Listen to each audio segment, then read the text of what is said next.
सुप्रभात विद्यार्थियों। बच्चों, हमने कहानी और उपन्यास के बारे में पढ़ा।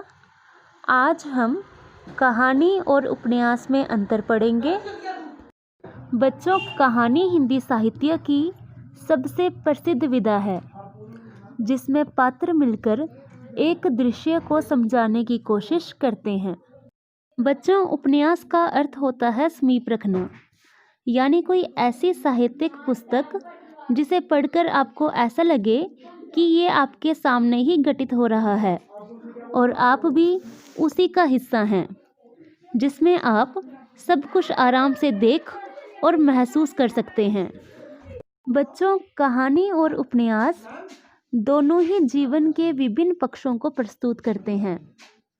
दोनों में समानताएं होते हुए भी दोनों एक नहीं हो सकते, क्योंकि इनमें समानताओं की अपेक्षा असमानताएं अधिक हैं। बच्चों, सबसे पहले हम जानेंगे कहानी और उपन्यास की घटनाओं में अंतर।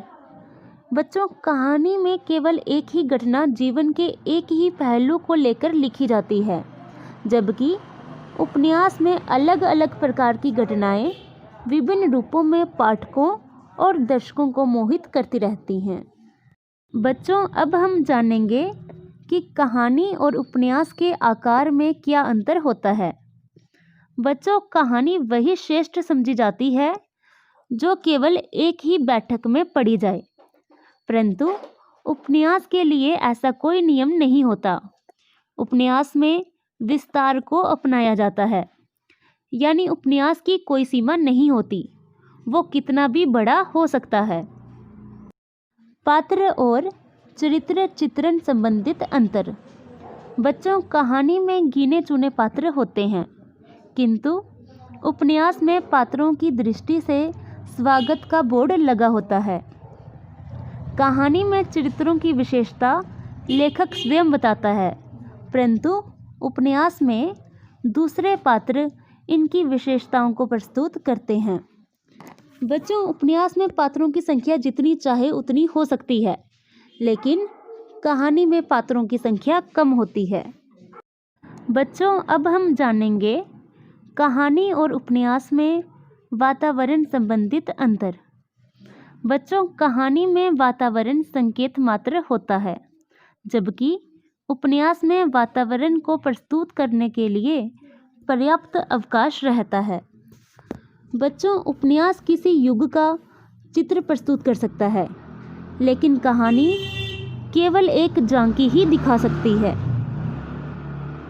बच्चों, अब हम जानेंगे कहानी और उपन्यास में कल्पना संबंधित अंतर। बच्चों, कहानी एक ही कल्पना पर आधारित होती है, जबकि उपन्यास में लेखक अपनी ओर से बहुत कुछ लिख सकता है। बच्चों, जिस तरह से एक समझदार व्यक्ति जीवन में कोई भी काम बिना उद्देश्य के नहीं करता है, ठीक वैसे ही कोई भी लेखक बिना उद्देश्य के कोई भी रचना नहीं रचता, फिर चाहे वो कहानी हो या उपन्यास। बच्चों, अब हम जानेंगे कि कहानी और उपन्यास में उद्देश्य संबंधित क्या अंतर है। बच्चों, कहानी तूफानी नदी के समान तीव्रता से अपने लक्ष्य की ओर बढ़ती है, जबकि उपन्यास बर्फानी नदी के समान धीरे धीरे अपने उद्देश्य की ओर बढ़ता है।